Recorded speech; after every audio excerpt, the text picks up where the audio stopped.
Hello दोस्तों, नमस्कार। और आज हम बात करने वाले हैं जैन धर्म के बारे में, ठीक है ना।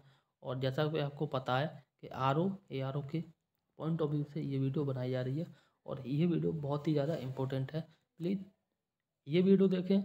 आपके पास अगर बुक है महेश कुमार बर्डवाल की सार संग्रह, एनसीईआरटी सार संग्रह, उसे पढ़ लें। इसके साथ जो है आप एक काम और करें, तो घटना चक्र तो आप पढ़ ही रहे होंगे, उसमें कोई शक नहीं है। और इसके साथ जो है आप मॉक लगाना इन सारे कामों में सबसे इम्पोर्टेंट है, ठीक है ना।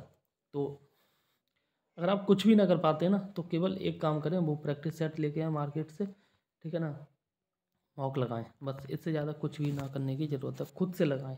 वीडियो के चक्कर में बिल्कुल ना पड़ें।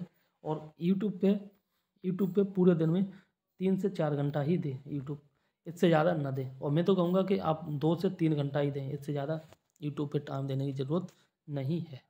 यूट्यूब पे टाइम दोगे बर्बाद हो जाओगे। नेक्स्ट क्वेश्चन इस कह रहा है इसमें, जैन धर्म के संस्थापक कौन थे? ये थे ऋषभदेव, और इनका नाम जो अनादि नाथ था, ठीक है ना। और तीर्थंकर शब्द किस से संबंधित है? जैन धर्म से संबंधित। अनेकांतवाद किस धर्म या मूल सिद्धांत या दर्शन है? ये है जैन धर्म का। जैन धर्म में कर्म परमाणुओं के पूर्ण विनाश को सूचित करने वाली जो अवस्था को क्या कहते हैं? निर्जरा, ठीक है ना। और नेक्स्ट क्वेश्चन कह रहा है, जैन धर्म में संवर का अभिप्राय है, इसका अभिप्राय है जीव की ओर नए कर्म का प्रवाह रुक जाना। जीव की ओर नए कर्म का प्रवाह रुक जाना, ठीक। यहाँ पे कुछ इंपॉर्टेंट है, ये देख लेते हैं। यहाँ पे कह रहा है, गंग वंश के राजा राजमल चतुर्थ के मंत्री एवं सेनापति चामुंड राय ने 974 ईस्वी में श्रवण बेलगोला के पास एक जिन मूर्ति का निर्माण करवाया था, जो बाहुबली या गोमतेश्वर की मूर्ति कहलाती है। यहाँ पर 12 वर्ष के अंतराल पर मनाया जाने वाला उत्सव महामस्तकाभिषेक के नाम से जाना जाता है, ठीक है ना। गंग वंश के कोई राजा थे जिनका नाम था राजमल चतुर्थ, ठीक है ना। इनके एक मंत्री थे एवं सेनापति थे, इनका नाम था चामुंड राय, ठीक है ना।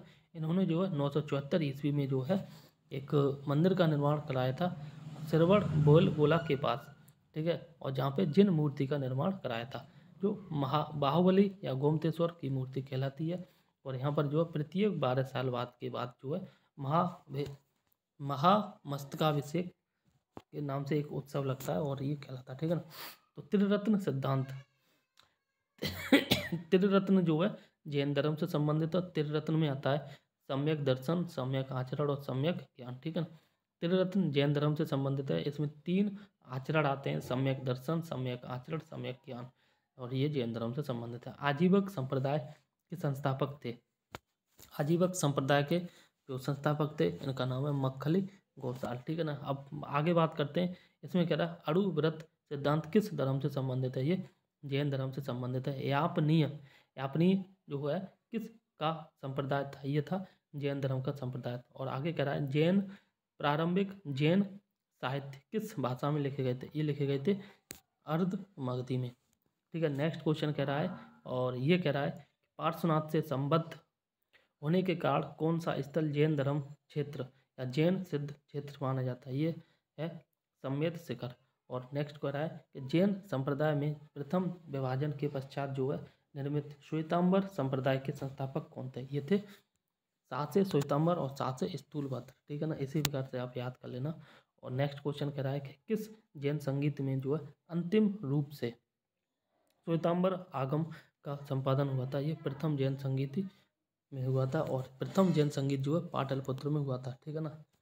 यहाँ पे जिस प्रकार से बौद्ध संगीतियाँ हुई थी, उसी प्रकार से जैन संगीतियाँ भी हुई, ठीक है ना। बौद्ध संगीतियाँ अक्सर एग्जाम में पूछी जाती हैं, जैन संगीतियाँ कम पूछी है, बट हाँ ये भी इम्पोर्टेंट कम नहीं है, ये भी इम्पोर्टेंट है, तो इनको भी याद करना जरूरी है।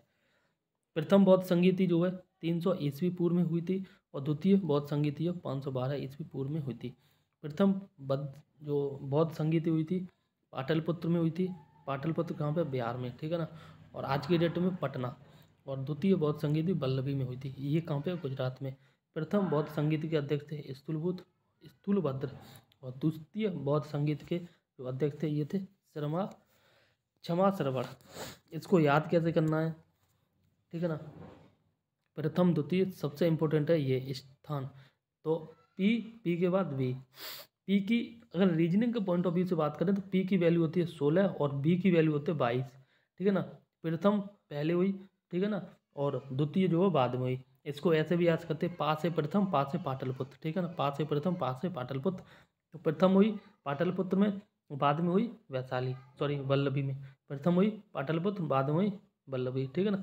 पी की प्लेस वैल्यू 16 पहले आता तो पहले हुआ, और वी की प्लेस वैल्यू बाद में 22 तो बाद में हुई, ठीक है ना। तो इस प्रकार से आप आराम से याद कर लेना। एक बार दोबारा बताता हूँ, प्रथम बौद्ध संगीत जो है पाटलिपुत्र में हुई, ठीक है। द्वितीय बौद्ध संगीत जो है वल्लभी में हुई।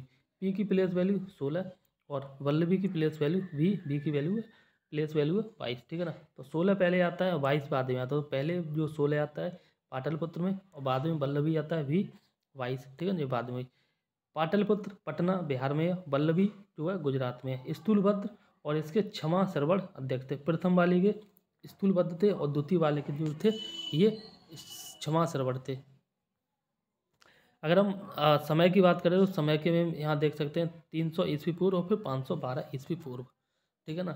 देखो इसको कैसे याद करना है, 300 ईस्वी पूर्व जो हुई थी, इसके बाद जो इसी 3 को, यहाँ पे जो 3 है इसी को हमने तोड़ दिया, इसको तोड़ा 1 और 2 में, ठीक है ना, और 3 में 2 ऐड कर दिए तो 512 बन गया ना, बनेगा। 300 में हमने 3 को तोड़ा 1 और 2 में, ठीक है ना, और 3 में जो लास्ट वाले 5 ऐड कर दिए, 3 में जो लास्ट वाले 2 ऐड कर दिए ये वाले, तो 3 में 2 ऐड किए 5 5 5 बन गया, और 3 को तोड़ा तो 12 1 2 बन गया। तो इस प्रकार से 300 ईस्वी पूर्व और दूसरी वाली जो है 512 ईस्वी पूर्व में हुई, ठीक है ना। और स्थान है पाटलिपुत्र वल्लभी, और इसके साथ बात करें अगर अध्यक्ष की तो स्थूलभद्र और क्षमा सरवण इनके अध्यक्ष हैं।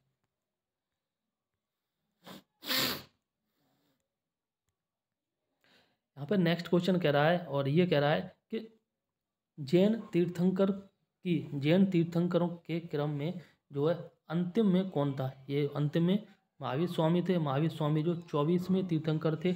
एक बात और बता देता हूँ कि जैन धर्म ज़्यादा पुराना है, बौद्ध धर्म बाद का है।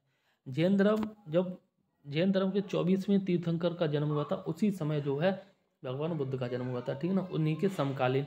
और जैन धर्म के जो 24वें तीर्थंकर थे महावीर स्वामी, इनमें से 23 तीर्थंकर जैन धर्म के ऑलरेडी दुनिया में आ चुके थे। तो इस प्रकार से हम कह सकते हैं जैन धर्म पुराना है और बौद्ध धर्म जो है नया था, ठीक। अब यहाँ पे बात कर लेते हैं नेक्स्ट के बारे में। तो महावीर स्वामी 24वें तीर्थंकर थे, एग्जाम में पूछा जाता है। इनका जन्म हुआ था 540 ईसा पूर्व में। जन्म स्थान है वैशाली के कुंडल ग्राम के निकट बिहार। और पिता की अगर हम बात करें तो इनका नाम था सिद्धार्थ, और सिद्धार्थ जो गौतम बुद्ध के बचपन का नाम था, याद रखना। वज्र संघ के कुंडल ग्राम के गात्रक क्षत्रिय कुल के प्रधान थे, कौन, सिद्धार्थ। और ये जो है जैन धर्म के 24वें तीर्थंकर महावीर स्वामी के पिता थे। माता की बात करें तो त्रिशला था, और ये त्रिशला जो है लिच्छवी शासक चेटक की बहन थी। बचपन का नाम महावीर स्वामी के बचपन का नाम था वर्धमान महावीर, और इनकी पत्नी थी यशोदा। और ये जो कुंडीय गोत्र के राजा समरवती की कन्या थी। पुत्री की बात करें, महावीर स्वामी की एक पुत्री हुई थी जिनका नाम था प्रिय दर्शना और आड़ोजा। और प्रमुख उपाधि महावीर स्वामी को जो है केवल इनके नाम से जानते हैं, जिन के नाम से जानते हैं, निर्ग्रंथ के नाम से और अरहत के नाम से जानते हैं। केवल का जो मतलब होता है केवल सर्वोच्च ज्ञान प्राप्त व्यक्ति, जिनका मतलब होता है विजेता। ये एग्जाम में पूछा जाता है, जिनका मतलब क्या है, विजेता।